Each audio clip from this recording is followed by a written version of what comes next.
we go, comedy trombone moment, thank you. Hello everyone, I'm here with Owain, who is our resident brass expert and friend today. We're happy to have you along. Oh, happy to be here. It's very nice to have Owain here because he's going to be doing a number of brass videos for us coming up as a trombone player, low brass player, and so you'll see more of him on the channel very soon. But once I got started talking to him and we were discussing instruments, he started sort of letting out these secrets about all these weird and wonderful oddities, which we're surrounded by today.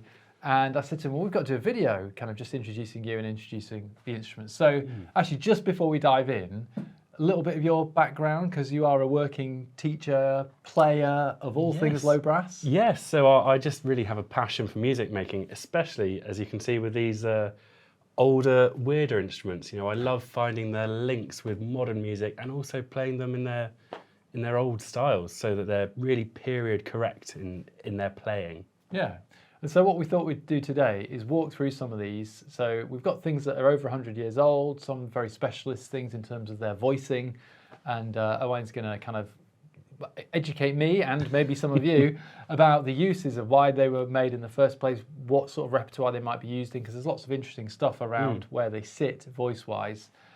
So let's dive into it. Well, we might as well start with the earliest style of instruments here. So I've brought along 2 sackbuts today. So sackbut is the kind of precursor to the modern trombone, and it comes from the French sackbute, which literally means push, pull, which is what we're doing with our trombones. Don't talk yourself down, Owain. There's much more to it than that. But yeah. And they're brilliant. They are meant to sound as close to the human voice as possible. So they were used in countless pieces of repertoire. So in the kind of medieval and moving into that Baroque period, we had very religious things going on, you know, and because the trombone or sackbut sounded so close to the human voice, people believed it was as close to the sound of God as we could get with an instrument. So we'd have these sackbuts playing. I was telling you earlier, wasn't I, about we'd have a sackbut group in churches and things. You might have 4 sackbuts to say, time to come into church and have a listen. So I'll play you a bit on this tenor sackbut and see if you can hear how close to the human voice it sounds.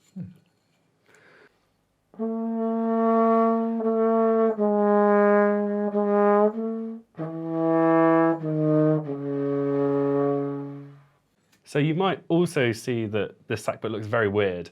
So we're used to trombones having much larger bells, something they didn't really get until probably the 1950s with the American cons coming over to the United Kingdom.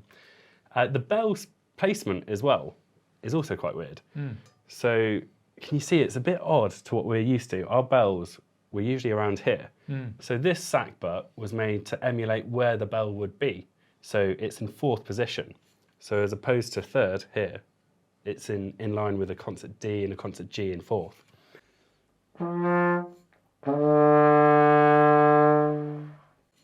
Now we also have bass sackbuts, which are more my favourite kind of sackbut because it's big and it can be played really loud and it's really long and it's just quite cool. Now this is a bass sackbut made by Rath and it's unlacquered to try and emulate how the instruments were made. Raw brass kind of vibe. Yeah. So it has a different sound. This finger is lacquered, but this Rath, it just has a beautiful patina to it, doesn't it? It just it looks great. Kind of looks the part. And then we have our handle with our nice long slide, so we can reach all the way down and get those low notes, because you can see we don't have any extra piping. We don't have any plugs, any valves here. So we're just stuck to the instrument. So to get low, we just use our slide.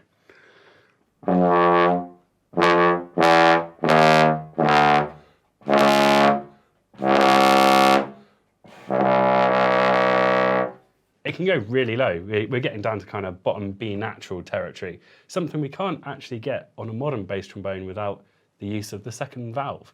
So this arguably is slightly more versatile in that lower range than the modern bass trombone, but also arguably without the addition of the valve, it loses a lot of that gain versatility. Yeah. But it also still sounds beautiful and warm like the human voice. So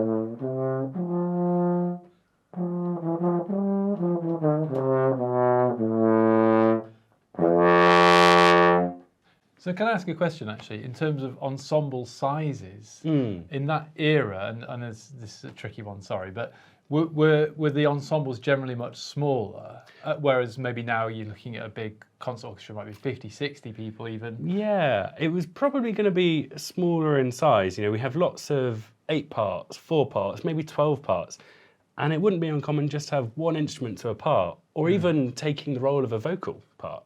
So I've done pieces where we've had choirs, and we might do an 8-part choir piece with lyrics and words, and then you might replace 2 of the vocal lines with sackbuts or cornets, which with 2 T's, not 1 T, which were used alongside these sackbuts because they had the ability to play all the chromatic notes within scales, as opposed to our natural trumpets, which we also had at the time, which are stuck to the harmonic series, which, as beautiful as they are, Limitations. Yeah. So I wonder, though, that's ensemble size, you know, with the smaller bell, and still that sound does project, don't get me wrong, but compared to the devastating sound of a modern bass trombone at full beef, but they need to be like that because they're competing with a much larger thing, aren't they? So, I mean, but the sound's beautiful, really. I hope you guys can hear that. But this particular one, you mentioned the Wrath. Yes. Not only that, but I believe it's #1. Yeah, it's their first bass sackbut that they made out of their factory in the mid-2000s. Right. So they've researched how the sackbuts would have been made. They'd have looked at pictures and maybe some of the original models. Some have survived. Arguably, it's not the good instruments that survived, because a good instrument would have been played and blown until it fell to pieces. Yeah. But you can still see the way the instruments would have been created. And it plays quite nicely. It sits well with a group of other early brass instruments. Yeah. Mouthpiece wise, because obviously all these things maybe need specific mouthpieces. Is that an instrument that came with this? Is there anything specific about shank and cup and everything? Wrath have developed their own sackbut mouthpieces, because a sackbut mouthpiece would be flat. Right. Which is why there are the similarities with those Dennis like a flat rim. Yes, flat rim. Yeah, completely flat. Yeah. Almost sharp. Yeah. So they can be a bit uncomfortable after a while, but it helps us to gain that wispy sound, you know, that warm.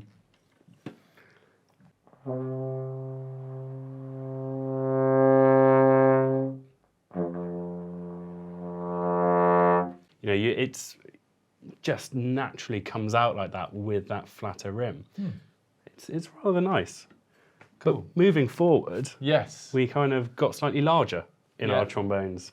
So we went to these kinds of things, which, although doesn't look that big, compared to the bell of our sackbut, it's quite a sizable difference, isn't it? Yeah, it just feels like a very small jazz tenor now. Very, very, very small. Yes, a proper pea shooter, as they used to call them, isn't it? That's right. But this is an old, which one's this? This is the Besson, isn't it? Yes. Yeah. It's a beautiful Besson with an amazing hand-engraved floral pattern to it. But this one's in high pitch, which is very strange, which people might not know what it was, but 100 years ago and prior to that, bands, orchestras, brass bands, military bands, they used to play around, what was it, A = 5? No, not A = 5. A = 4, 5, 3. Yeah. As opposed to nowadays when we play at A = 440 and we kind of stick to that. So it has a slightly different timbre to it. It's very warm, but it actually sounds rather sweet. So I might play you a little tune.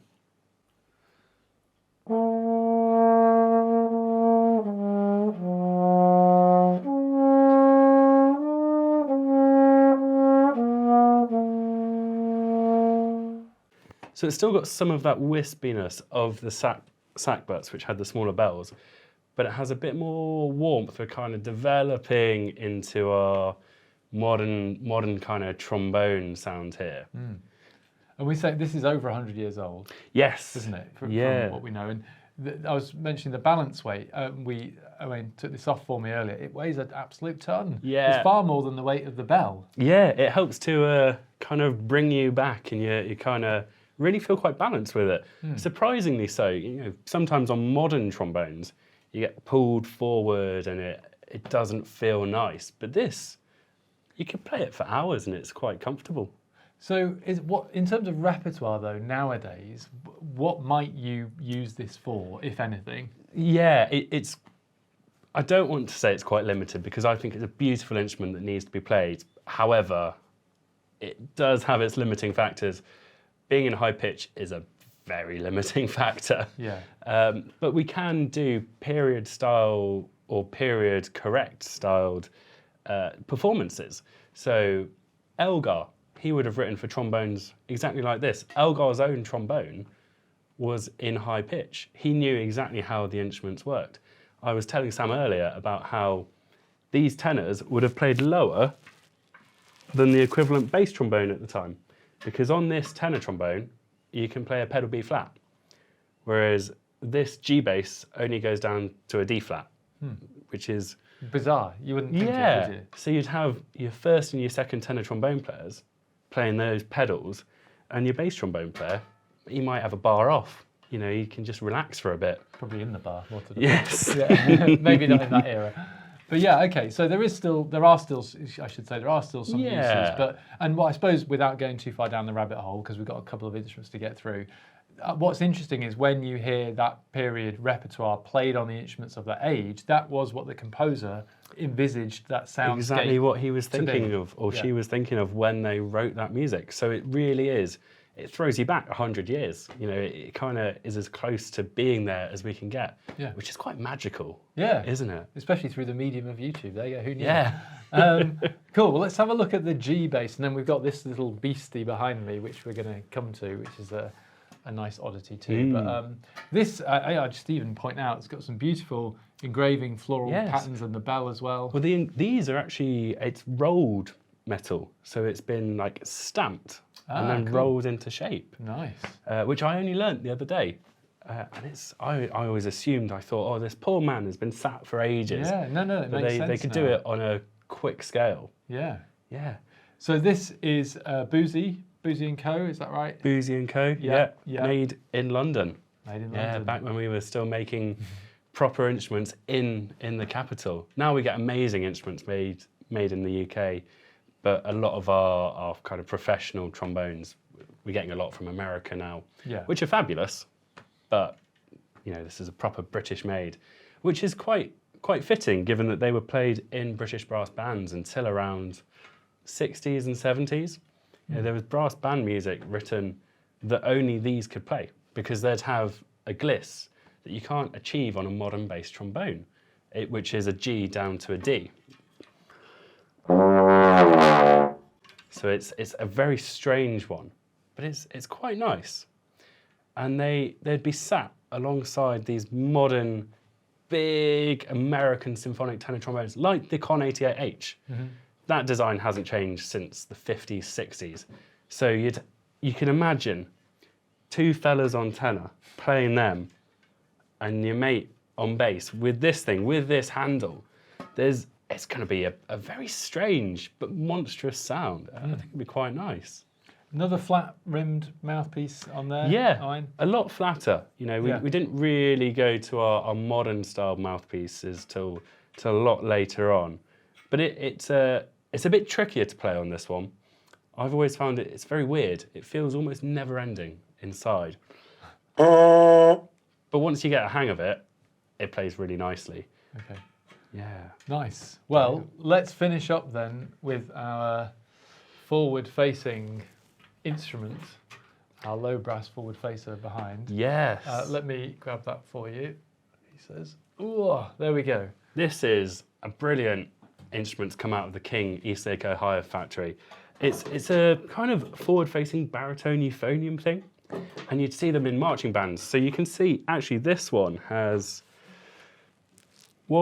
two original lyre boxes fitted to it, and then whoever's owned this in the past, they've put another one on just here. But it's brilliant. You know, this was probably made sometime between 1965 and 1970. And it survived. How long's that? Almost... Nearly as long as I've been alive. No, but way longer than that. But it's brilliant, and it has such a gorgeous sound.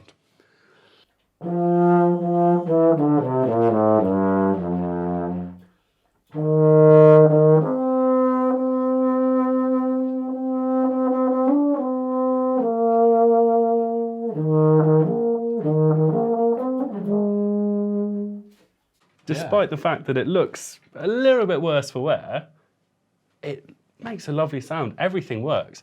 That's the great thing about brass instruments, you know. They're built to last. They take a few knocks, but they can always be repaired, and they'll just have so much more character about them.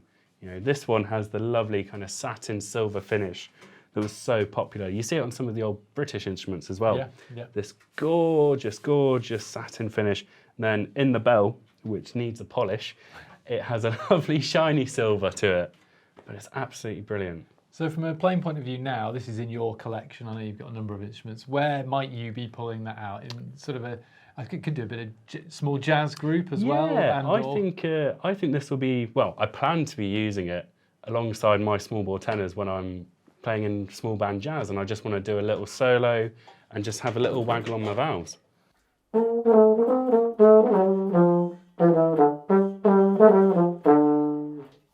But also umpa, you know, you want something that people think, they look at and they go, oh, that's brilliant. You know, I work along a lot of guys who have sousaphones, and they might not be the best playing instruments, but everyone loves them. Because they just look It's an fun. attraction, isn't it? It's a piece. And that twisting of the bell, the turning of the bell does modify the tone a lot, and how you hear that tone instead of obviously a lot of it being lost. It's very on the front foot, isn't it? You kind of hear it straight away. It's not the most nice thing to hold, I will admit that. I wouldn't like to play it for a long time because there's not really... I know what you mean, the balance of the weight. You kind of we need to get you like a strap or something. Something just to mean stick a GoPro on his head and watch him go. But it is a lovely instrument. I do look forward to every time I play it because it's fun. Well, thank you so much for bringing in some of these, I call them oddities. I'm sorry, I shouldn't, but they are a little bit, aren't they? But curiosities, and I think what's really interesting is that a lot of them still have good relevant uses for us to hear that period music on the instruments, like we said, that the composers were composing for at the time. That's the most legitimate thing and way of experiencing that music. So I really appreciate you bringing them down. And you will see more of Owain on the channel doing brass reviews, trombone and low brass stuff, and also maybe with some other visiting players of other brass instruments in the future as well. But for now, if you could just give us a few more notes on our King Eastlake, Ohio, that would be lovely.